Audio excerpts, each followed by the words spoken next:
Bonjour à tous.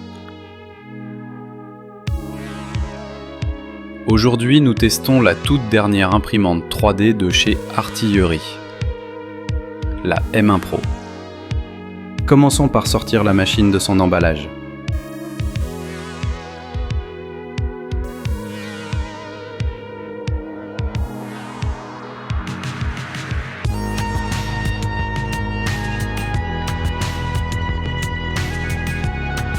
Tous les accessoires sont à l'intérieur de la machine. Vous pouvez couper les sangles plastiques.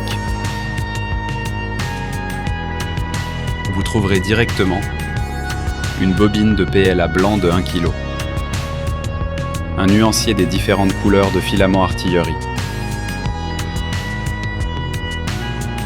ainsi que la boîte contenant les accessoires et pièces à monter. Le câble d'alimentation, une aiguille pour déboucher la buse, les vis, outils, clés USB et quelques petites pièces de rechange. Le support de bobine,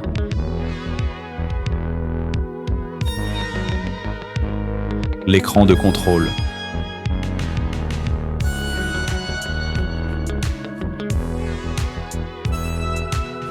ainsi qu'un tube de graisse.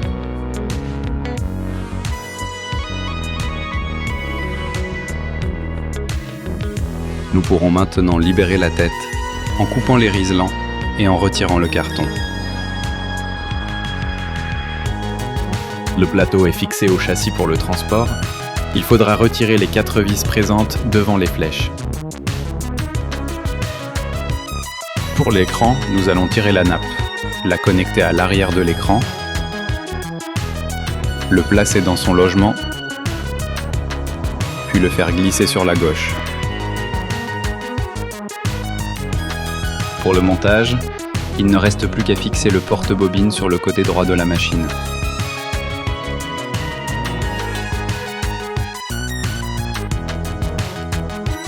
Vous pouvez maintenant brancher l'alimentation et mettre en route votre machine.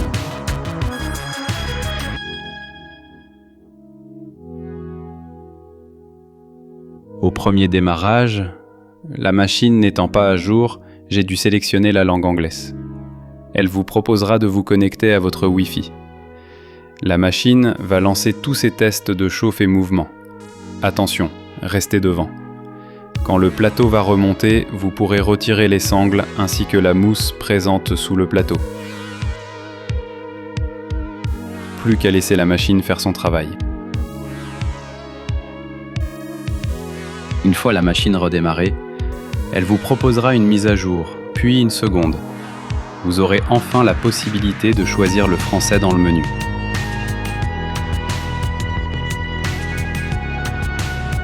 Passons maintenant aux caractéristiques de la machine.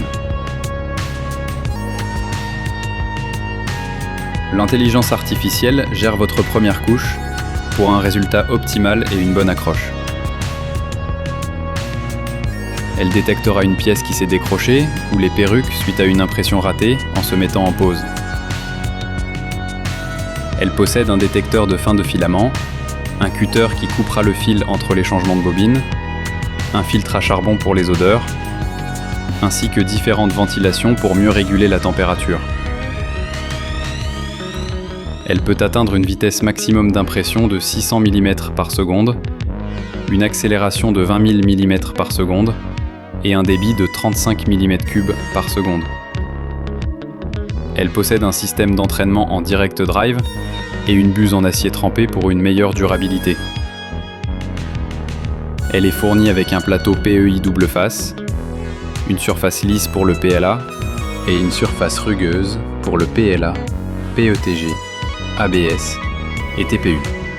Sa structure corps XY offre des vitesses élevées et mouvements précis.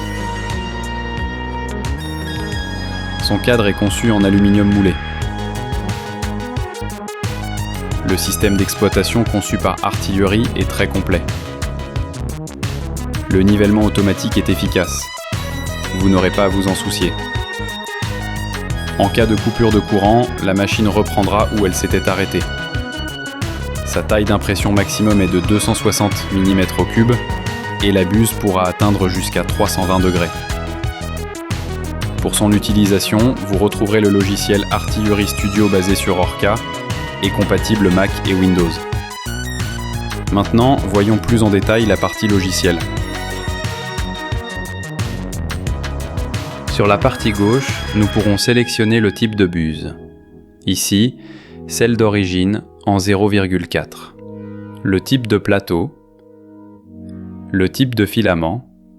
Bien sûr, vous pourrez en ajouter ou ajuster vos réglages.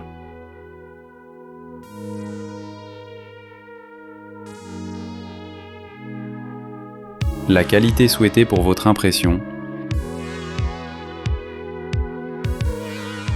Tous les réglages essentiels comme le nombre de parois, le type de remplissage, sa densité, les supports, le multimatériau, les bordures ou jupes, le mode vase et bien d'autres choses. C'est très complet. Maintenant, importons un STL. Les outils en haut serviront à redimensionner, retourner, ranger.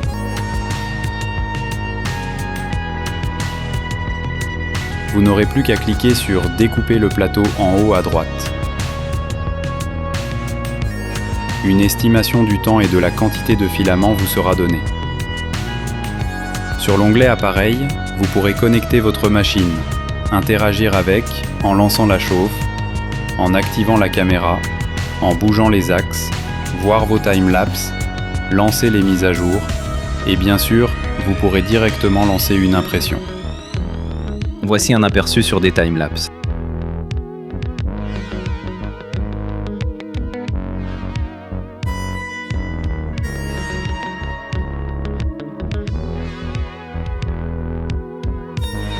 Observons maintenant la qualité des impressions qu'elle a pu nous sortir.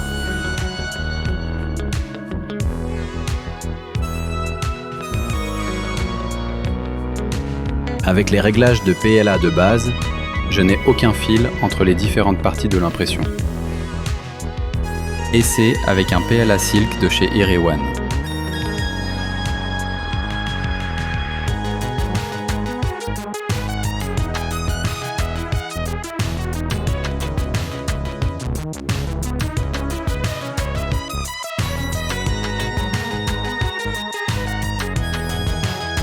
Le rendu final est assez sympa, malgré quelques petits fils et une température qui demande à être ajustée.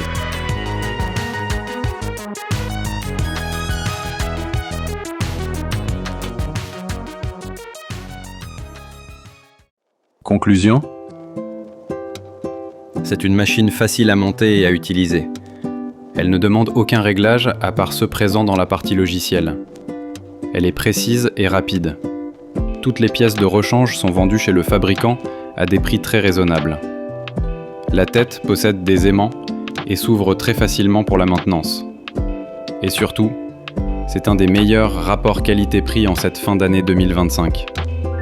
Merci à notre partenaire Geekbuying pour cet essai. Vous retrouverez en description le lien et un code réduction où vous pourrez retrouver toutes les nouveautés directement sur le site france-coupon.fr. À bientôt.